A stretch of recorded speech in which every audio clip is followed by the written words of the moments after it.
If reality TV has taught me anything, it's never stepped foot in Alaska. He saw a massive bear-like beast. Was the bear real?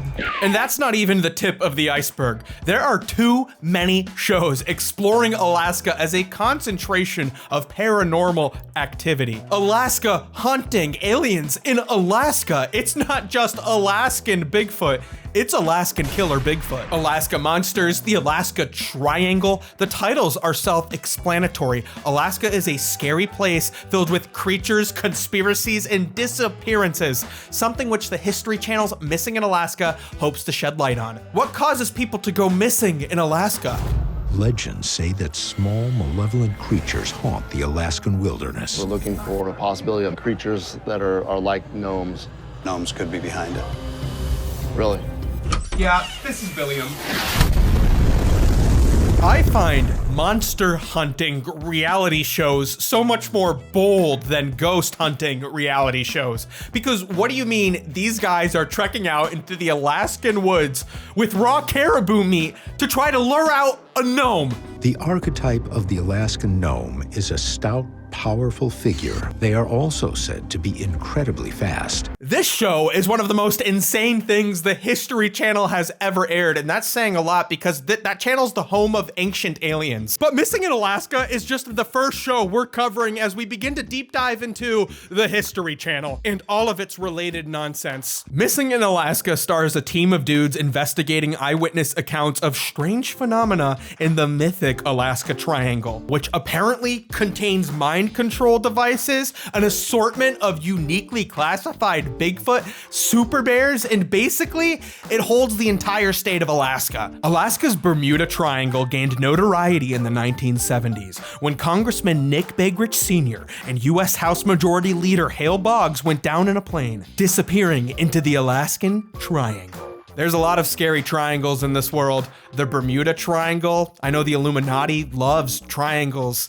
Gnome hats are triangles. It's all connected. She caught sight of a small, childlike figure. Every continent has different types of little gnome-like creatures. Ken is a published paranormal investigator that has been featured in multiple shows. Tommy is a native Alaskan, a part of the Tlingit people, and even their Wikipedia page. Good job, Tommy. I'm not even on my high school's Wikipedia page. Tommy is also a well-known sculptor with pieces displayed in museums internationally. And finally, we have Jax, a former cop who at one point in his life was trying to make it as an actor. I found this on his acting reel.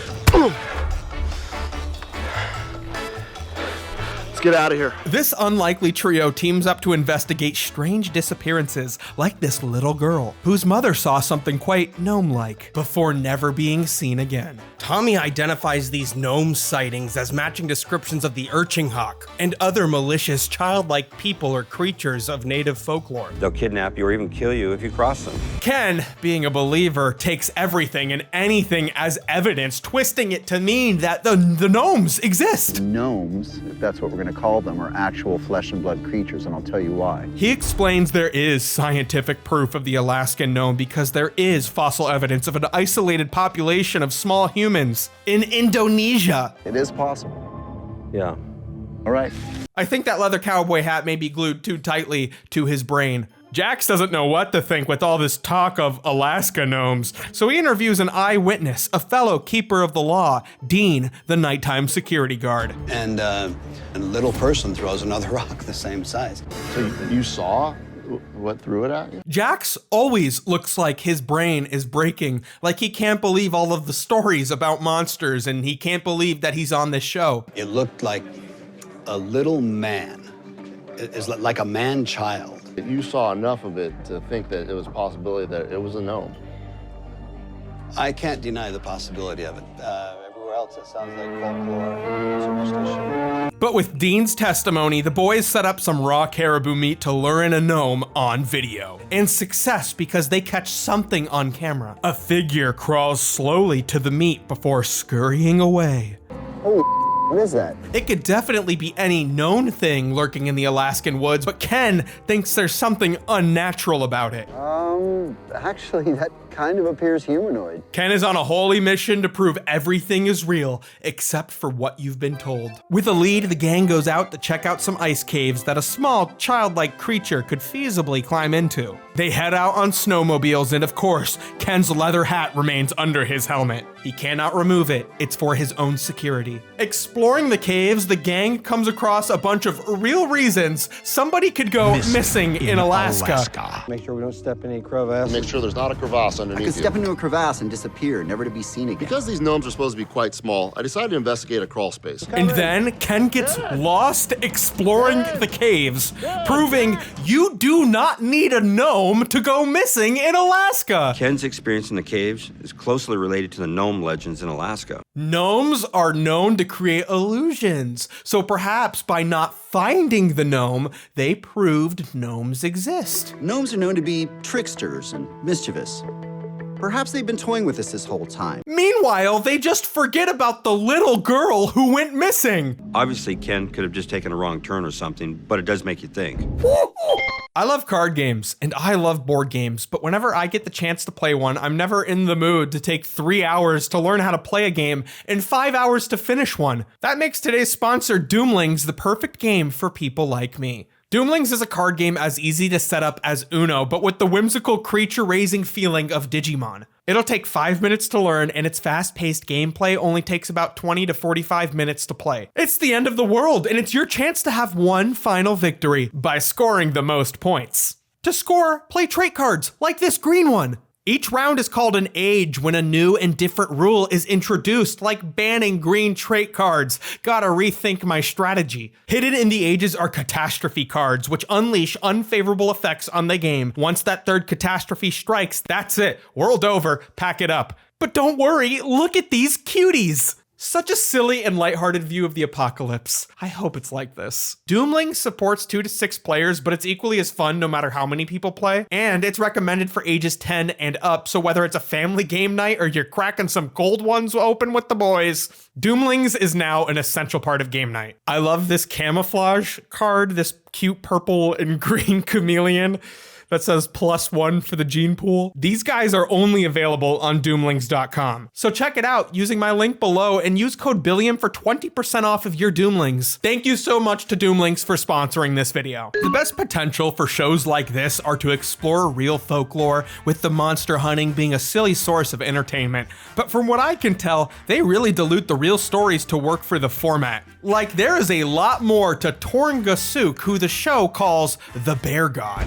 The Torngasuk, or bear god, lore suggests it will unleash its wrath when displeased. Despite being a show in Alaska, Torngasuk is apparently much more significant in Inuit culture in Greenland and the Canadian Northeast, on the opposite side of the continent. But all of these details are sort of homogenized to create a giant bear-like creature for these guys to go out and hunt. That could be interpreted as teeth marks, right? The bear god is said to be 8 times larger than the average bear. By God, that's a lot of picnic baskets. An entire village has gone missing, and eyewitnesses say it was something nasty, which sent him racing back toward his boat. There are 2 things I love about this. First, I think that may be a guy in a costume. I'm not so sure that's a real bear god. Second, I think that may be a Yeti costume. It's not even a real bear costume. They blur it so much in every shot after this, but I know what it is.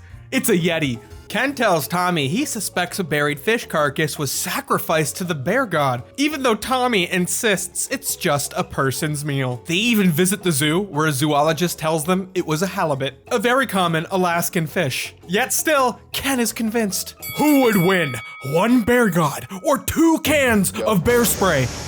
Jax literally looks so sad when he's told his handgun would be much less effective against a bear than a big can of pepper spray.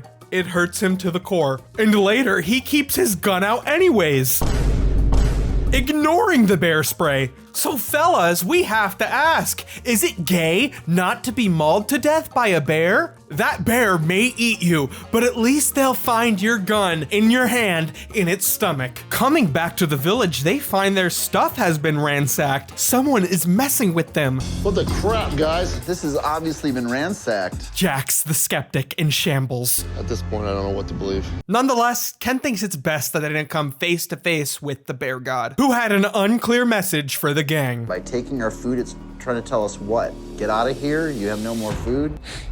These guys have yet to find anything paranormal, let alone anyone who has gone missing in Alaska. The show is called Missing in Alaska, but so quickly they get distracted from the missing persons case to go chasing dragons. I feel so silly complaining because it seems so obvious that all of the eyewitnesses are potentially staged, you know, as many scenes are in reality TV. Should we keep that? The monster hunting is mostly silly, good fun, but some of the most concerning material comes in the mind control episode. Go! Brain control!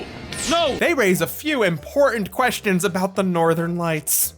Aurora Borealis. First, can the Aurora Borealis affect people's behavior? Tommy says that many native tales seem to suggest so. Some definitely more sinister than others. Explaining that the aurora isn't only said to affect people's behavior, but also tell the future. It's explained to Ken that electromagnetic waves interact with our atmosphere to create the northern lights. So Ken starts asking the tough questions. Can the Aurora Borealis be man-made? And can a man-made Aurora Borealis control people's minds? Brainwashed. Their eyewitness evidence seems to suggest so. This guy says he saw the aurora before a strange woman, Stephanie, passed him on a hike. Her eyes were glazed over and she kept walking when he tried to talk to her.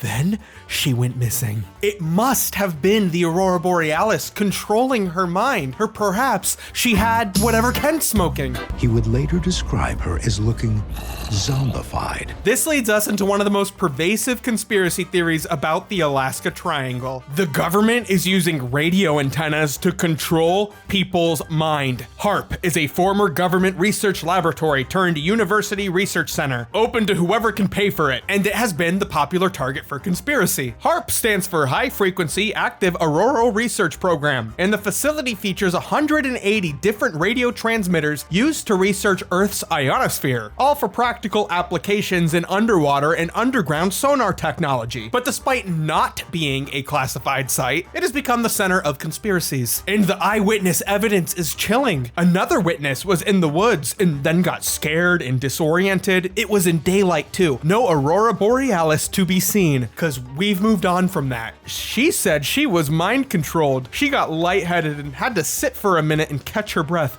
before heading home safely. We're not even talking about missing people anymore, are we? I couldn't find my car after going grocery shopping in the parking lot. Where's my Missing in Alaska episode? Then Jax, our skeptic, interviews a believer in the man-made Aurora Borealis for mind control theory. He wears a tinfoil hat, literally, just in case. So Jax, being the observant skeptic, puts one on too, just in case. Gotcha. Yeah. People think we're crazy, but we're not crazy. Ken and Jax meet with an author and conspiracist who has dedicated his life to expose HARP, Nick Begrich Jr., who claims that HARP can control the weather and people's minds. These aren't theories. So Nick Begrich Jr. has been writing about the HARP conspiracy for decades. In a 2016 Vice interview, he estimated he's made about $1 million from selling books on this topic.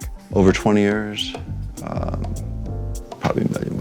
And Missing in Alaska is just one of a few shows he's lent his voice to. Stuff that would be thought of science fiction just a few decades ago comes from Dr. Nick Begich. But like every episode, this episode in particular fails to address people who have gone missing in Alaska. And Begrich Jr. is at the center of it all. You see, Nick Begrich Jr. is the son of Nick Begrich Sr., who went down in a plane in 1972 in the Alaskan wilderness, which popularized the whole Alaska Triangle theory. Now, Senior's son Jr. has opinions about mind control. Our HARP research, our mind control research, everything, we're just putting it out there. Missing in Alaska, you needed to find this boy's father. He is on a dark path. This mind control thing is a call for help. Vice News interviewed Begrich Jr. about his contribution to the theory, in which he admitted that, yeah, it all started when his dad went missing. That fried his brain, and now he believes in mind control. Baby girl, That's not mind control. That's trauma. In fact, I consider it the most positive event in my life. The biggest thing my dad ever did for me was to disappear. Despite opening every episode talking about the Alaska Triangle, they don't even mention this connection between Senior and Junior. Clearly, reuniting these two was supposed to be the final boss for Missing in Alaska. And once the father and son are reunited, the emotional wounds will be healed and he'll stop talking about mind control. This kid is not okay. His dad went missing and you need to find him. You didn't find him. He needed you Missing in Alaska. And now we have a song for Mr. Nick Bakich Jr. And the cat's in the cradle and the silver spoon. Little boy blue with the man on the moon. When you're coming home, Dad, I don't know when. We'll get together then. I know we'll have a good time then. Instead, they buy into his conspiratorial thoughts. The energy, the auroras would have some type of effect on humans. It can do exactly that. Ken jumps to conclusions, saying that because HAARP emits an electromagnetic frequency, that it can control people, similar to electroshock therapy, which I guess makes sense because both of them have the word electro in it. He even freaks out when his EMF detector starts lighting up, pretending to be shocked that 180 radio antennas right next to him are emitting electromagnetic waves. Ken, radio waves are a part of the electromagnetic spectrum. What are you on about? It means we're getting some type of audio wave we can't hear. That's how mind control works. Ken, that's how radios work! Where is Ken's father? They make the HAARP facility seem so much more secret than it is, despite admitting they can fly over it because it's public airspace above it. And even though they were allowed to drive right up to the facility, they had no problem, no friction, nothing standing in their way, but they act like they're getting away with something. This isn't like Alaska's Area 51. HAARP literally holds open houses so the public can come in and look at everything. Y'all are not cooking, you're cooked. The reason I care about this so much is because it's literally fear-mongering. Just over a year after this episode aired, 2 men from the state of Georgia were arrested, having been caught planning an attack on HAARP with a whole arsenal of weapons. According to Anchorage Daily News, the men said that God told them to go and blow this machine up that kept souls, so souls could be released. Missing in Alaska needed to find this man's father. Instead, they pretend while platforming a straight-up whack job. Their drone goes down while trying to get footage. Their helicopter has turbulence, and Ken says they have to get out of there because he's tweaking out. It must be mind control. Like, my stomach is in knots. Man, I'm sorry, dude. I gotta go. Later, Ken sits down with a neural therapist who tells him to take a breather for 5 minutes. He hands Ken a teddy bear, and after chilling for a second, Ken says, "Wow, I feel better. Therefore, mind control is real." Ken over here is such a genius. He's figured out that mind control is real. He's able to control his own mind. He calmed himself down.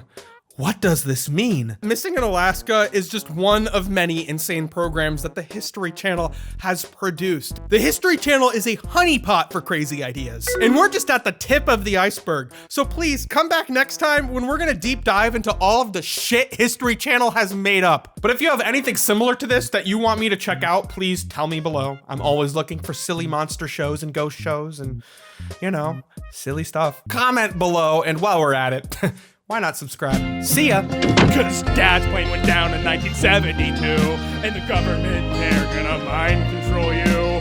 When you're coming home, Dad, I don't know when, cause you went missing in Alaska.